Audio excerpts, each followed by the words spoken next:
Good evening and welcome to Bronx Talk. Borough President Vanessa Gibson is with us tonight to review the Bronx in 2025 and give us a bit of a look forward to 2026. Tonight she makes her 28th appearance on Bronx Talk.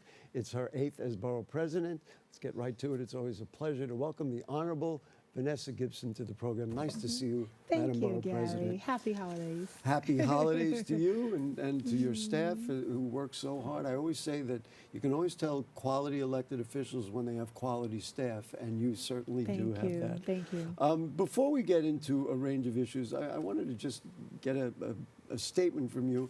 I'll make the assumption that you love this work. Yes. And that you're proud to be beginning your second term Yes. as Borough President. So what do you love about the work? And secondarily, what do you love about the Borough of the Bronx? What motivates you every day? I wake up every day on purpose with a purpose, and I realize my assignment to serve 1.5 residents every single day, the amazing staff assembled at Borough Hall. And what makes me proud is that we have an impact. In 4 years serving, I believe that we've done a lot to transform the borough, to invest in the people of our borough, the businesses, and everyone who makes our borough what it is today. We've come a very long way, a long journey, a lot of transformative work, a lot of challenges, but I believe in the Bronx. I believe in our capabilities, I believe in our promise, and I believe in our potential. And what I love about the Bronx the most is the diversity. I love that you can go from neighborhood to neighborhood, block to block. You can hear different languages, different dialects. You can see different restaurants that proudly represent the Bronx. You know, the swag that we represent as a borough. It's what makes us so unique and a wonderful place to live, work, raise our families, and do business. If you really want to see diversity, you probably can go into any apartment building like my building. On my floor, true. Out of the 6 apartments, 5 are different ethnicities. So, the whole DEI thing, if you're going to try to eliminate it, we wouldn't have a borough here. Yeah, So, anyway, let's just get right to issues. I know you have many issues. One of the ones that's at the top of the list is Bally's. They're proceeding to final state approval from the state gaming facility. The location board said this is a good location for having the casino and all the other amenities there. You are and have been in favor of this. Talk about what you think this could mean for the borough. Within the next couple of weeks, the Gaming Commission could put a check mark next to Ferry Point Park. Right, we're very excited. We've come along with Bally since they took over the golf course at Ferry Point. They have done a lot in their time to build relationships beyond the golf course, beyond Bronxnet, with CBOs, elected officials. We've partnered on many events together. And you all remember the Bally's Foundation came in and saved Preston High School, which is phenomenal for so many of our Catholic school young ladies at Preston. And we believe that this is a right project for the right time because of the magnitude of what it will bring in terms of economic development, job growth, good paying jobs, the transformation that this is going to be, not just for Bronxnet, but for the borough in a good way. Give the Bronx a chance to lead and we will show you who we are. $624 million Bally's has put on the table to invest, from little leagues to school groups to organizations to investments in children and families, in people and older adults. That is tremendous. We've not seen that level of investment in quite a long time. So it was always our intention as Borough President to be a part of these conversations. And I want to acknowledge the CAC that was led by Lisa Soren, who was our appointee. A lot of public input, a lot of support, but also a lot of opposition. I understand this project is a large scale and we know that there will be a lot of impact, but we want it to be positive. We want to work with Bally's on a community benefits agreement. We're working with the trades. And when you look at what it includes, yes, people talk about casino, but it's also retail, it's commercial, it's investment, it's a 15,000 seat arena for large-scale events. We know there will be impact on the local community, and that's why there will be a substation for the NYPD, a full-scale security company, an overpass for the Hutch to make sure that we minimize disruption to the local community. I made a list here. So the casino, a 500-room hotel, which Correct. a lot of people Yes. probably didn't know. There'll be retail, a spa, a food Right. hall, and all those Restaurants. kinds of things. $500 million fee funned to the MTA, which of course is very useful. I'm sure Right. the new mayor will be interested in that. $13 billion dollars of tax revenue over 10 years. This I thought was very interesting. 10.7 million annually allocated for gambling problem programs. That's interesting to me.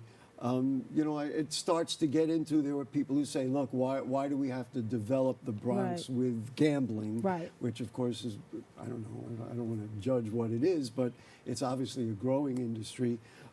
So that's interesting, union jobs, et cetera. Other people were concerned. I'm just going to give you the list of things people course. said and hear what you want to say about it. Use of parkland for something like this. Concerns about which you've already addressed, traffic and parking. Does Noise gambling pollution. bring undesirables into a part of the borough that's really just had golfers lately? What are your thoughts about some of those concerns? All valid concerns, and that's why a large part of the benefits agreement included input from the local community, many who were not supportive. The labor component is a big deal. The hotel trades, the laborers, when you think about skills, workforce development, apprenticeship opportunities, that's a big deal. We understand that every project of this magnitude has unintended consequences, and that's why Bally's agreed to providing the support and counseling for those that may have gambling addictions. We understand that. I will say that there are many Bronxites today that do visit casinos outside of our borough, right? Not to mention they're betting on sports events, That is which true. are That is as true. common as the Yankees and the That is Giants and the true. Mets and Jets But and Knicks. we want a solid, comprehensive public safety plan to support the NYPD, to support the 45th Precinct, and to also support the local community. The fact that we have an opportunity to invest in Ferry Point Park, Pelham Bay Park, the largest park in the entire city, is a big deal. The Little League from Bronxnet to Pelham Bay, all of that. And what we did within the community benefits agreement for the first several years, that money that Bally's has proposed will stay in Community Board 10. Not going around the borough where we know there's additional support, but staying right in the neighborhood because we knew that was a priority for Board 10. It reminds me of the dialogue over the Metro North stations. And Yes. so that was coming, Yes, of okay, we're course. getting the Metro North stations, we need the transportation, but then there's a development package Yes, of that, housing. that works for the Bronx, unlike Right. other people who come in here. Right. And on that note, I wanted to add something that I read about recently, that Bally's is also sponsoring a Lehman College internship. Amazing. Which is With CUNY. which is all, and the fact that they have that attitude is probably a good thing compared to some of the other developers Right. who've done some other things in the Bronx, which you know about all too well. On that note, let's talk about the Kingsbridge Armory. Yes. Which you also have been very pleased about that development. Fascinating the way it's gone, and now it appears we have a plan that also is Bronx friendly. Why don't you talk a little bit about your excitement over that? Finally, we are going to transform the Kingsbridge Armory, the largest armory in the nation, over 600,000 square feet. Promise potential development, empowerment. This is going to stimulate the economy in a real way, and I am so excited that finally we will get this done. I want to acknowledge Councilmember Piedina Sanchez because she put everything on the line until the 11th hour when the City Council overwhelmingly voted for it. The new project is called El Centro Kingsbridge, and it's the 8th Regiment Development Team that won the bid with EDC, who are the landlords of the Kingsbridge Armory, and the Together for Kingsbridge committee, right? It was a coalition that was built with community partners, colleges, universities, healthcare partners, advocates, everyone, led by Northwest Bronx Community and Clergy Coalition, the executive director, Sandra Lobo, and Councilmember Sanchez as co-chairs. We've been a part of that, a 9-month process. We came up with 4,000 ideas. The website is I Together don't for mean to laugh. Kingsbridge. I'm sorry, 4,000. 4,000, right? That's a lot. That's a lot.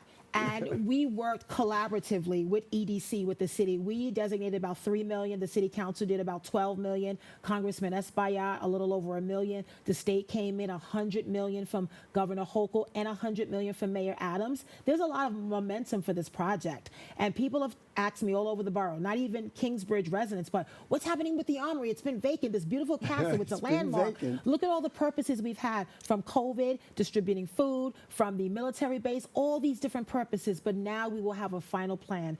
I'm so excited because it is the right time. And when you talk about all the great things that we're going to see with the casino in Bronxnet, it's the same concept, but obviously very community driven.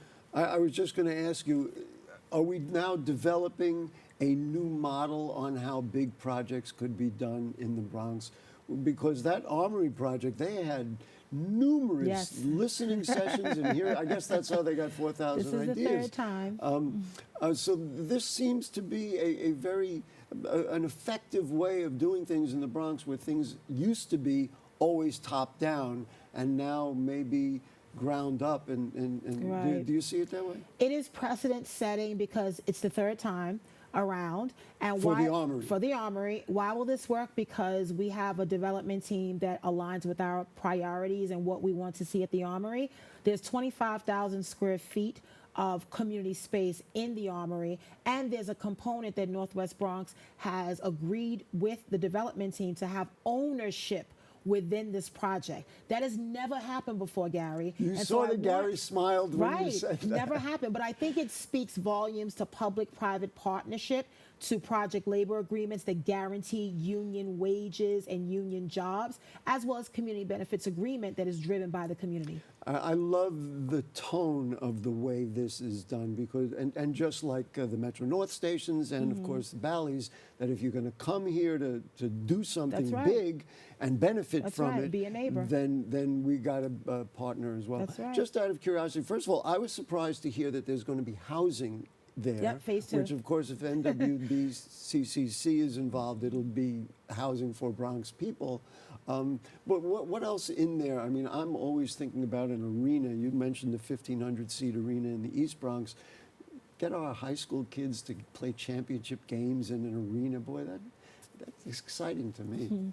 I attribute it to a mini sports complex, light manufacturing. There will be space for some sort of a community center, recreation center. Very excited about that because there will be a swimming pool. We need swimming Really? pools in Wow, our I didn't borough. even know that. Wow. Absolutely. There was That's talk about exciting. a museum of salsa.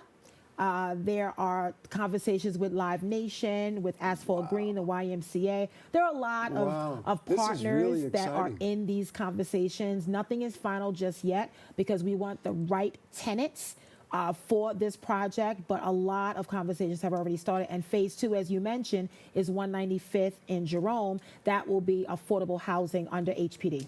And then, of course, you know, that corridor on Kingsbridge across the street, those businesses will develop. We don't want people from the outside. We want Bronx businesses. I'm speaking like the borough president, because I know that's what she's Yes. about. So it's exciting. It is. Next steps, do we know what the next steps are? Continuing just the negotiation? Next steps are building out the community advisory committee that will consist of stakeholders, community leaders, elected officials to really provide the opportunity to implement a lot of the community benefits agreements that were codified by the city council. And I also will mention Councilmember Sanchez would not let up on programming for after school for youth in our district, in the area, as well as small business support as well, working with SBS. I recall you did a show with us in April about your concerns about maternal health. Oh, yeah, yeah. And I'm pretty Okay. sure you Long want one. to talk about the Bronx-based birthing center, because that was just a dialogue we had at that time, but there really was activity through the year and up to now. So why don't you brag about what's gone on? Very excited. I know you are. Because the Bronx has come a very long way in dealing with maternal mortality and morbidity, knowing that Black and Latina women are 9.2 times more likely to die during childbirth because of pregnancy-related complications. We've had a great relationship within our office. First, we have a maternal health care consortium of birth workers, doulas, and midwives that meet consistently in our borough. They represent major hospitals, our FQHCs, and they also do a lot of community-based work. And we've also been working very closely with Governor Kathy Hochul, building out a birthing directory for doulas in the state of New York under the health department was legislation that she signed into law. Also transforming the Medicaid reimbursement process for doulas. So now it has recognized a COLA, right, so that they can get reimbursed for what they deserve, and really transforming the industry. We are very proud that we have the Mariam Clinic in Norwood. It's right near North Central Bronx, and it is a reproductive health and wellness clinic.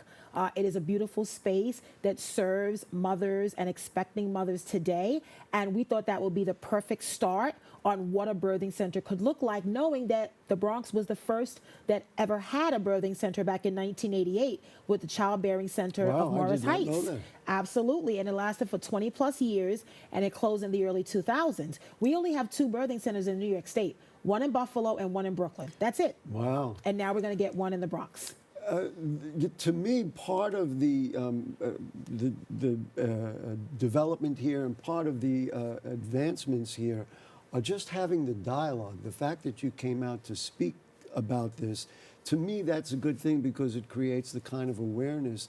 I really wasn't, I'm a guy, obviously, and I wasn't really familiar with this, but now obviously I've been educated, and I do think that North Central Bronx and being in that community, that Right. area is perfect because they have been at the forefront of maternal health They really for have. many years. Health in hospitals. And I also want to recognize Governor Kathy Hochul, the first mom governor, right? The first grandmother governor. She came That's to true. Mariam Health Clinic a few weeks ago and announced a commitment of $5 million for a Bronx-based birthing center. So I want to Wow. thank Governor Hochul, and also a baby benefit, a new tax credit for families with children under 4. There's a lot of work we're doing to support families, and we will keep going, and I cannot wait for us to open our birthing center. I'm sure you can. It really is. It's very exciting for all of these things because these are things that you had been talking about at Yes, the beginning of since your the term. beginning, And now yes. here we are. And then we're going to talk, before we leave you today, we're going to talk about what's in the future. Of course. But you handed us a list, and folks, I'm just going down the list, Mm-hmm. and we're going to just review everything so you can know what's been going on in the Bronx. Next is a STEAM Center. Oh, Gary, the STEAM Center. Reimagining the journey from high school to a future career. Talk about the STEAM Center, if you would. So we had a soft opening for the Bronx STEAM Center. We have a temporary location now at Mercy University as we build out a permanent home in the Bronx. That's Mercy in the Bronx. East Bronx at the Hutch Absolutely, Metro at the Hutch Center. Metro Center. Credit to 2 chancellors, former Chancellor Dr. Misha Porter and current Chancellor Melissa Aviles Ramos, for being champions for this when some people did not want to see a Bronx STEAM Center in our borough. I don't even want to know who that is. I know, I won't say any names, but Who wouldn't want to have our young people be able to Exactly. get into careers? I mean, we have, I believe it's 10 partner high schools whose high school juniors are now in the STEAM Center. So for a part of their day in the morning, they go to their home high school. In the afternoon, they go to STEAM. And it's focused on science, technology, engineering, architecture, and math, with a clear focus on emerging industries, healthcare, life sciences, and research. Our anchor partner in all of this work is Montefiore Einstein, because Dr. Philip Oswald believes in STEAM and what we are attempting to do work-based learning programs, to give young people real opportunities. And you know why I like the temporary side of Mercy University? Go ahead. Because high school juniors are taking class on a college campus. Oh, that's- That matters.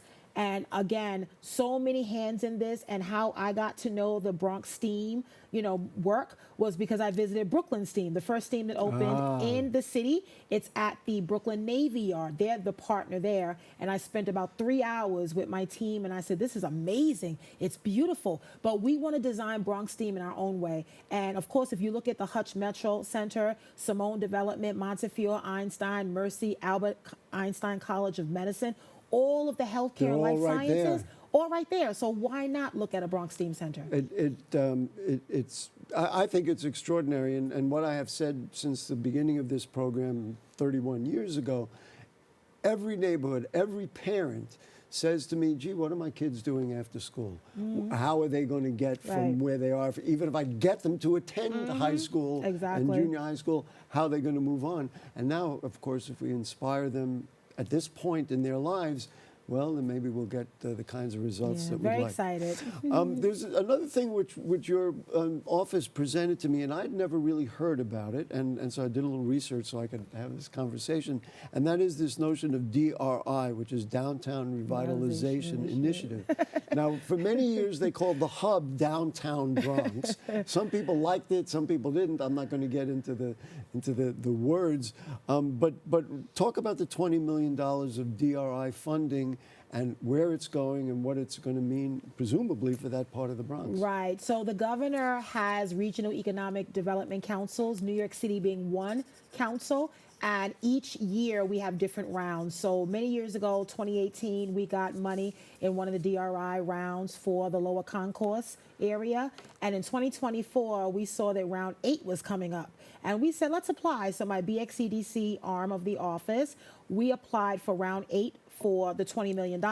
Now, the history of DRI, no entity has ever received all $20 million. It's usually two $10 million commitments. So we said, well, we're the Bronx. Let's apply. We looked at the Harlem River. That's a Bronx attitude, right? If I ever Exactly. heard one. We looked at the Harlem River corridor, right, where the Bronx Museum, Children's Museum, and Hip Hop Museum will be, and we looked at the Greater Morris Park community, simply because of what is happening with Simone Development, with Einstein, with Monty, with Mercy, with everything happening in that business corridor, and the Metro North. We said, this is right, Bronx theme, let's do it. So we applied, Gary, and we got a call in 2025 from the governor's office that not only did we get round 8, but we got all $20 million for Greater Morris Park. How about that? I didn't know that's the area. Yes, Wow. Greater Morris Park won. That's fantastic. Yes. And I have to say, Madam Borough President, the way you said that, and I hope people noticed, she gave us a little bit Yes, of. how about that? That is that's the way Bronx people. So Bronx people excited. are. So and when does that money get delivered and all those kinds of So things? we had a local planning committee of Again, all that of, same dialogue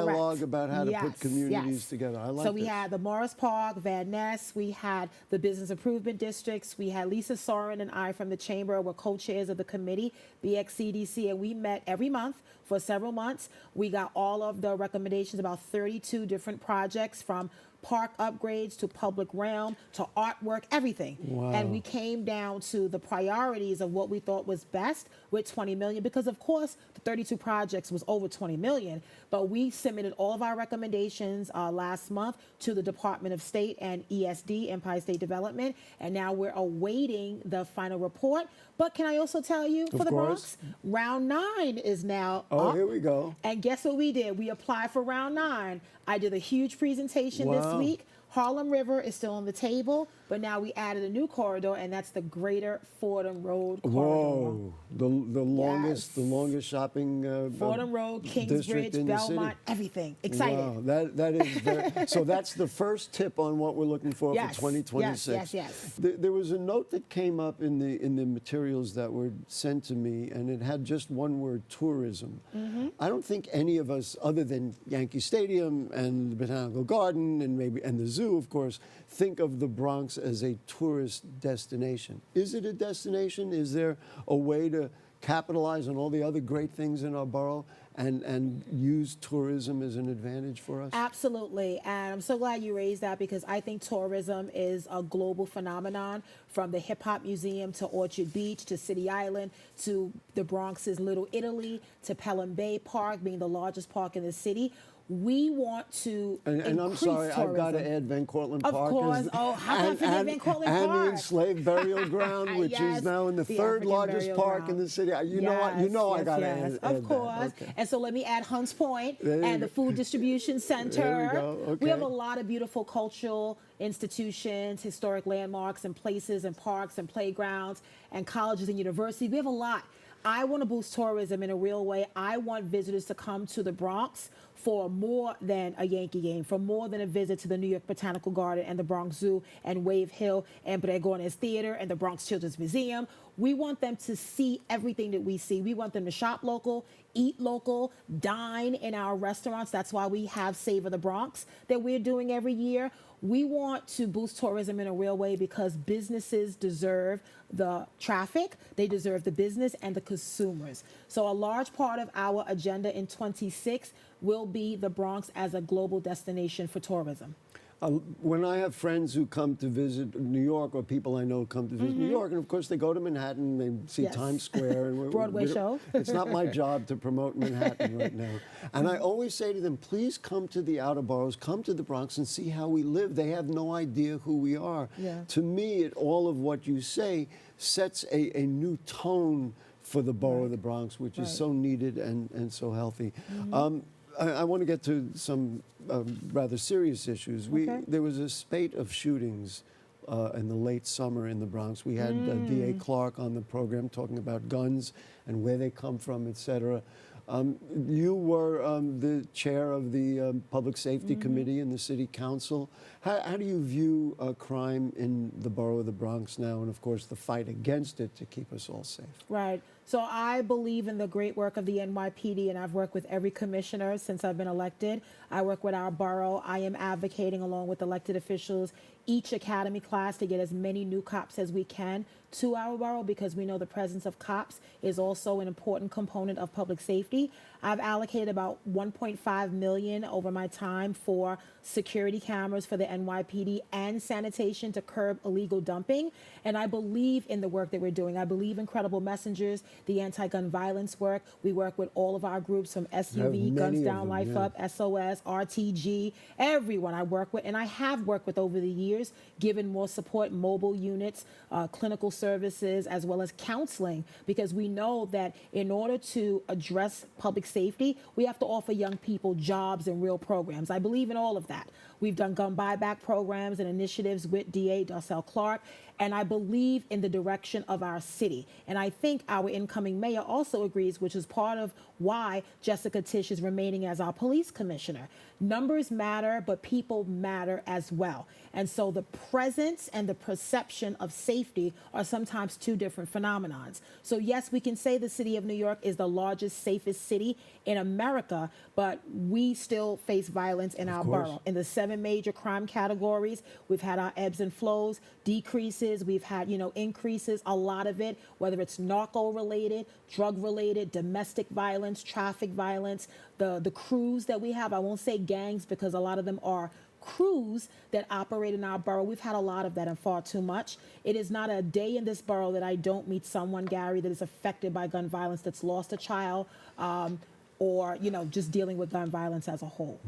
You know what you say about the relationship between the numbers and the reality, because people are afraid. That's right. I just read that the crime on the subway is lowest that it's ever been, even though there are people who say, hey, I'm always careful, and some people won't even ride the subway because they're scared about crime. Because I do want to talk about the new mayor who you just raised. Now, he said he's going to keep the number of police officers steady. And this has been a challenge because the other candidates, former Governor Cuomo, said he wanted more. But he said he's going to free up police officers so they don't have to deal with non-crime situations, with mental health and homelessness on the street.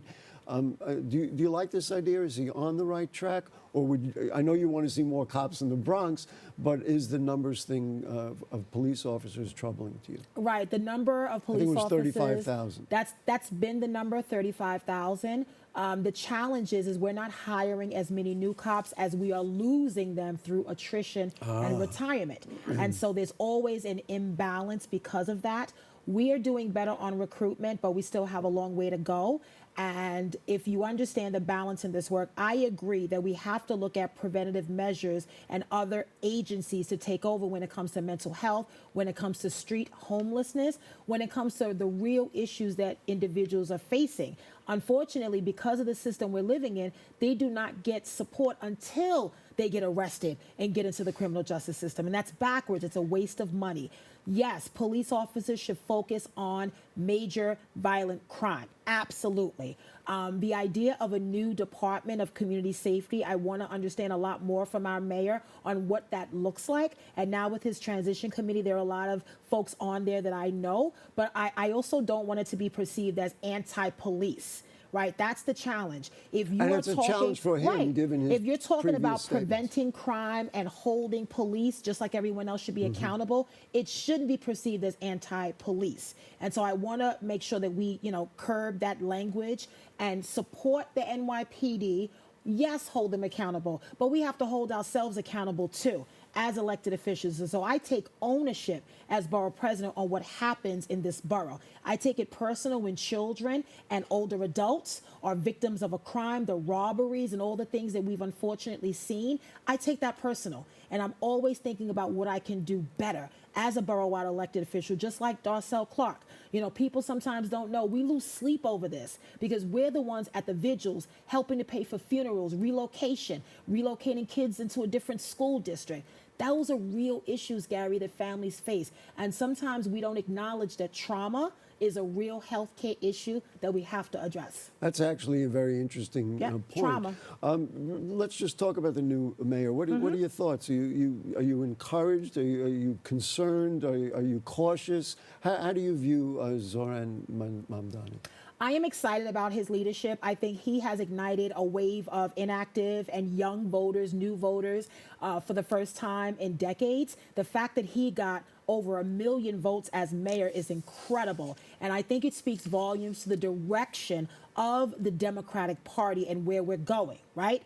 As a Democrat myself, supporting him for this general election and now having many conversations with him. He just came to the Bronx. You spoke to him? Absolutely. Okay, yes. good. I'm on his speed dial. He just came to the Bronx a week ago for our Winter Wonderland and tree lighting at Borough Hall. He brings out a crowd now, and I'm excited about his ideas on affordability and addressing income inequality. Of course, everything matters when it comes to detail. So you can talk about broad topics, but how do you get it done? He understands as the new mayor that you have to work collaboratively with Congress, the governor, the city council. Everyone has to have a role in this. And so sometimes the ideas will get transformed, right? They'll get revised a little bit. But the vision and the blueprint that he has put forth, I support, and I want to see his success because his success is my success as a borough president. And so I will be, neck and neck, working with him very closely because we want to make sure that the Bronx is a part of these conversations when it comes to the direction of our city. You kind of messed up my next question. Which... Oh, I answered it already? No. Because you say, it's one thing to say things and it's another thing to deliver. Oh, my next question was going to be, is it realistic to get free buses? Is it realistic to do that?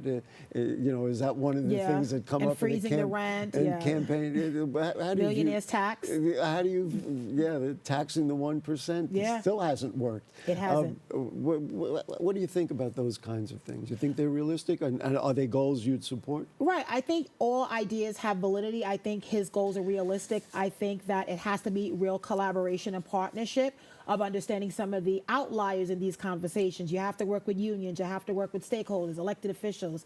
I think all of his message in running for mayor was to make this city affordable for everyday New Yorkers and to get back to a place where New Yorkers feel proud of representing New York, of living in this city, and not just saying, this is just a place I live in because I can't afford to leave. I can't go anywhere, right? That's not the message that I ever want to hear, but I know it's hard for families. We recognize income inequality. Look at what we just dealt with over SNAP benefits, right? Medicaid, Medicare, Social Security, protected programs that are now in jeopardy. And so I will work with him. My relationships in Albany with both, the governor, the Speaker of the Assembly, Senate Majority Leader will be important for the Bronx. And I will make sure that we're a part of those conversations working with my Bronx elected officials. I saved this for last because it may be the most difficult, and that is the President of the United States has threatened New York City time and time again. He appeared to soften after meeting Mayor-elect Mamdani. But if he does send ICE agents to the Bronx, I mean, they're here. They haven't really done a lot yet. Or even, say, hey, we're going to clean up the Bronx with military police. What's the recommended response, number one, for government? And then, of course, for the people who might be affected. Of course, we have, needless to say, a huge immigrant population. We do. We have a lot of immigrants in our borough, and we support them, as we do undocumented families. A pathway to immigration reform we've talked about relentlessly. It still has not happened yet.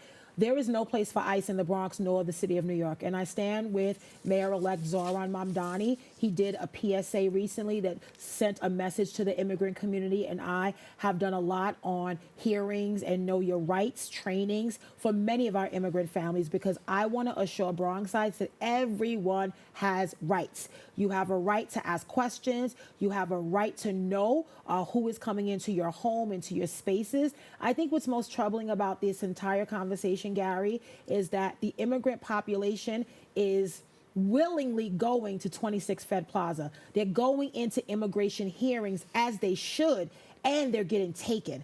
That is some even before they get the hearing. Completely unacceptable. And so now I worry about individuals coming out, taking their kids to school. Their everyday lives are disrupted. There are many of our families living in darkness right now.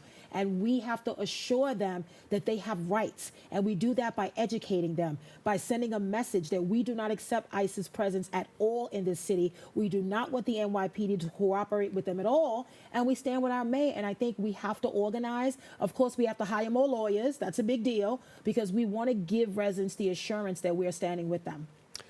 Madam Borough President, we extended the program and we've done very well. You. But now let's just look at initiatives for 2026. Okay, You suggested a few of them, but take a step back and new projects. Are you going to come on the show in April and talk about something, and then we'll have it done by the end of the year next year? What are your thoughts? Well, I want to come on the show in January, not April, number one. But I think at the top of the year, we are going to develop our comprehensive strategic plan, which we did in our first term. And it will outline all of the issues we care about. Of course, affordability, income inequality, transportation. I really want to see us cap the Cross Bronx. I want to see the Metro North expansion go through, the Hip Hop Museum open, the Kingsbridge Armory underway, transforming Hunts Point with the Blue Highway a big thing, yes. project is a big deal. That's and right. The new Hunts Point Marine Terminal is a big deal. We've decommissioned the barge. It's no longer in the Bronx. We've done a lot in these 4 years, and I give a lot of credit to Mayor Eric Adams and his team for starting this process, my predecessor, everyone that's done this work. I think for 2026, we will continue to focus on job growth, economic development. Boosting tourism is going to be a major pillar, reducing the unemployment rate so that Bronxites are getting jobs and career pathways, and we're going to continue in that. But we're going to be laser focused on lifting up families. I think in this Trump administration, it feels like a full-time job, fighting everything that he's done in court. Thankfully, we have a great Attorney General in Tish James, but it is a lot. And I know Bronxites are feeling the weight of SNAP disruption, of all the things. So I want to assure our Bronxites that we are there to serve. We look forward to 2026, and we're going to do even more in a collaborative way, because the Bronx means business. Tourism, mentioned it. It's like found money, because Yes, it would be it people is. that aren't here. Tours. Madam Borough President, I'm out of breath. Thank you so much for your passion, for your support of the Bronx. Thank you. And we'll look forward to having you Yes. visit number 29. Yes. Somewhere along the way Number next 9 year. is Borough President. And number 9 is Borough President. Happy There you go. holidays, Bronx. Congratulations on your re-election. Thank by the way. you. Folks, that concludes tonight's program. We want to thank our producer, Ray Pagnucco, our Bronxnet production and editing crew, and of course, and she knows, it's about you. It's the people of the Bronx. We'll see you next week. Our guest will be Ian Fraser, the author of the book Paradise Bronx, which will be fascinating. Good night. Happy holidays. She was right.